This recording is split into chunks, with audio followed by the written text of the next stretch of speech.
Welcome to Regarding Relationships, the podcast where we dive into all things relationships.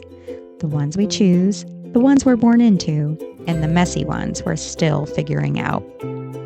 I'm your host, Haley, a licensed therapist, author, and soon-to-be doctor of social work. Yep, I'm almost there. I've spent years working with individuals, couples, and families, and I've seen firsthand what brings us closer and what pushes us apart. Together, we'll explore the mess and magic of human connection. So, let's get into it. Hey everyone, I'm so glad you're here. I'm your host, Haley, and thanks for making me part of your day. Welcome to Bound by Guilt. Why saying no to family feels so wrong. Before we dive in, just a quick note, this space is minimal on purpose. Just simple visuals and the sound of my voice, and it's designed this way to help you slow down and settle your nervous system. So whenever you're ready, let's begin.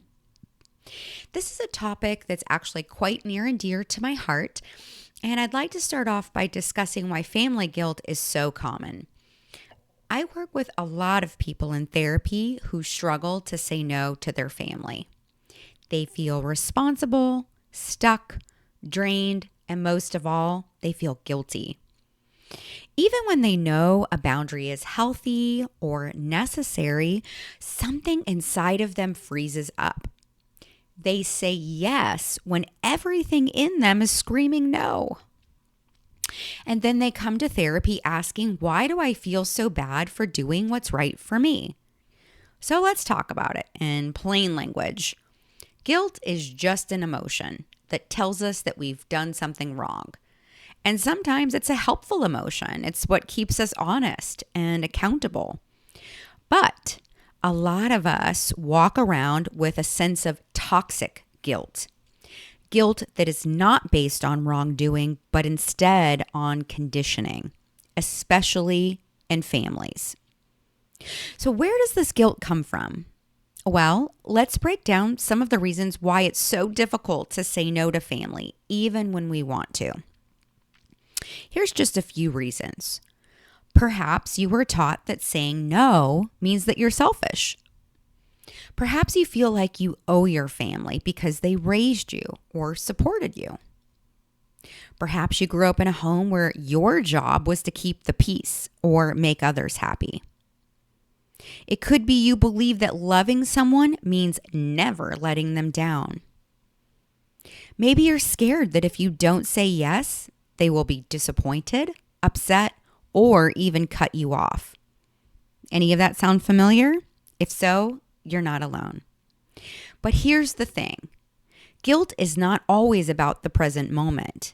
It's about old emotional wiring. Family is complicated. If you grew up as the helper or fixer or the quote good one in your family, you were probably rewarded for putting your needs last. Maybe you learned that love equals sacrifice, that your value came from what you did for others. So now as an adult, doing something for yourself feels wrong, not because it is, but because your brain was trained that way. And if you're from a culture or background where family is everything, that guilt can feel even heavier. So how do you know if you're caught in a guilt trap? Well, let's do a quick check-in. Do you ever say yes to something just to avoid a fight or drama? Do you ever feel resentful after helping a family member, but you did it anyway? Do you feel anxious when you try to set a boundary? Do you ever think, if I don't do it, no one else will? Do you ever apologize for needing space or time for yourself? If you said yes to any of those, you're not alone, and that's the guilt trap. But here's the truth. You are allowed to take care of yourself, even if it disappoints someone else. You are not here to be everyone's emotional caretaker. So you might be wondering, okay, how do I start letting go of my family guilt? Well, let's talk about how you can gently step out of that guilt and into something healthier. Here's a tip.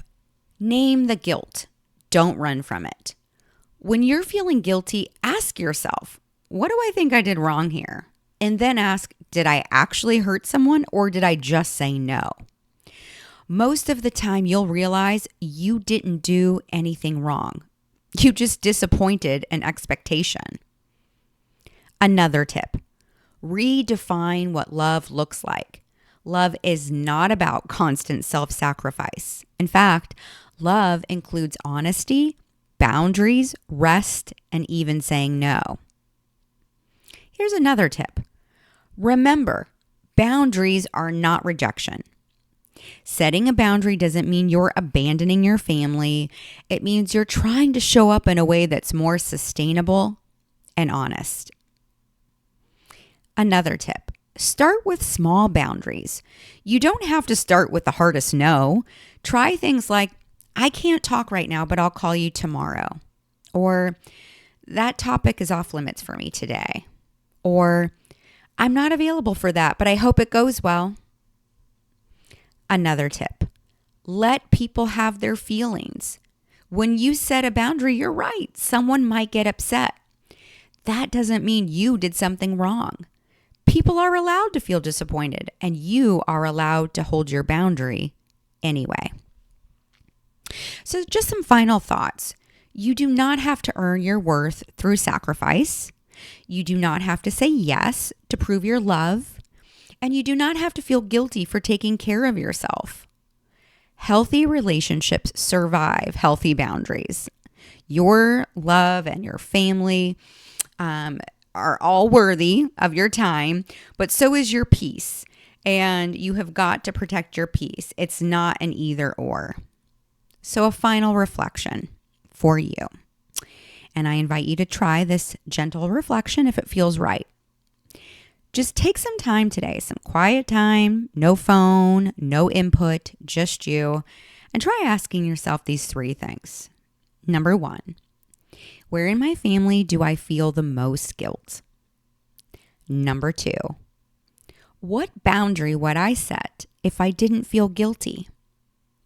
And number 3, what's one small, kind boundary I could practice this week? Write it down if that helps, or just notice it. That's plenty for now. So in closing, you are not selfish for having limits.